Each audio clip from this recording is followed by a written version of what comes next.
लखनऊ से बड़ी खबर, जहां मुख्यमंत्री योगी आदित्यनाथ ने विमुक्त जाति दिवस पर ऐतिहासिक घोषणा की है।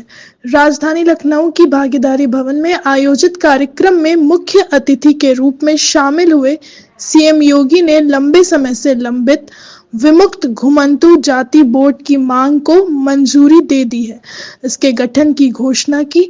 इस अवसर पर समाज कल्याण मंत्री अरुण असीम, लखनऊ भाजपा अनुसूचित जनजाति मोर्चा के अध्यक्ष रामेंद्र कुमार, अवध क्षेत्र के उपाध्यक्ष धर्मेंद्र सिंह शिल्पकार, गौतम कुमार उन्नव जिला अध्यक्ष सहित कई संगठन के प्रतिनिधि मौजूद रहे। कार्यक्रम में शामिल लोगों ने मुख्यमंत्री योगी आदित्यनाथ का आभार जताया और कहा कि इस फैसले से विमुक्त जातियों को बड़ी राहत मिलेगी। इतिहास में सर्वप्रथम इस जनजाति 12 समाज जो घुमंतू कहते हैं, घुमंतू है कौन? घुमंतू में 666 जातियाँ थी, लेकिन 31 अगस्त 2025 में यहाँ सिर्फ घुमंतू 12 समाज हैं। 12 समाज हैं, जिसमें से नट, बेड़िया, कंजर, गिरहरा, तुरकट्टा, गौलेरी, मान, छाता, मंगता, चमर मंगता, लोना, चमार, इस तरह से विभिन्न प्रकार की जातियां हैं जो गाजियाबाद से लेकर के श्रावस्ती तक और सोनभद्र मिर्ज़ापुर से लेकर खीरी लखीमपुर तक है। आज मुख्यमंत्री जी ने जो आपने पूछा है कि क्या दे करके गए हैं, आज उत्तर प्रदेश के इतिहास में इतिहास लिखा गया है। घुमंतू बोर्ड दिया गया है। आज किसी भी सरकारों ने इस विषय में नहीं सोचा है।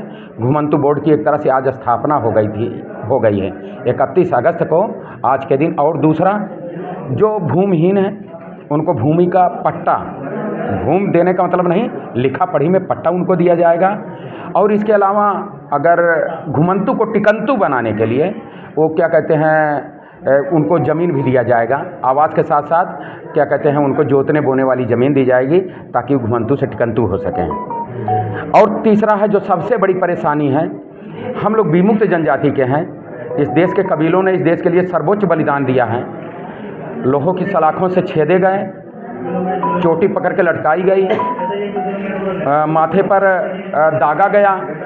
इसके बावजूद भी ये समाज टूटा नहीं। आज ऐसे हाशिए पर है, कहीं भीख मांगते हुए बच्चे, बूट पॉलिश करते हुए बच्चे, जगह जगह पर वाइपर मार रही महिलाएं, अपने नाना प्रकार के समाज इतना दबा कुचला है। कौन है दबा कुचला? कोई एक समाज आगे बढ़ जाए तो वो बढ़ नहीं जाता है। उत्तर प्रदेश में लगभग 90 जातियां से ज़्यादा हैं, तो क्या कहते हैं, सभी का विकास वैसे ही होना चाहिए, तब समाज बराबर होगा, तभी जाकर के समाज का विकास। हमें तो वो सबसे पहले देखना है जो समाज भिकिया मांगता है, जो एक एक रोटी के लिए तरस रहा है, जिसके पास क्या कहते हैं, रहने के लिए वतन नहीं है, भूमि नहीं है, जिसके रहने के लिए घर नहीं ना, वो सबसे ज़रूरी है और उससे बढ़ कर के जरूरी नहीं हो सकता है। योगी जी आए, आप लोग आज संतुष्ट हैं? पूरा समाज हमारा, इसके लिए माननीय मुख्यमंत्री जी का आज तो मेरा कलेजा ही एकदम कांप रहा था। मुख्यमंत्री आए, क्योंकि पहली बार उत्तर प्रदेश के इतिहास में हम लोगों ने, अपने 12 समाज के लोगों ने मुख्यमंत्री जी को लेकर के आया है।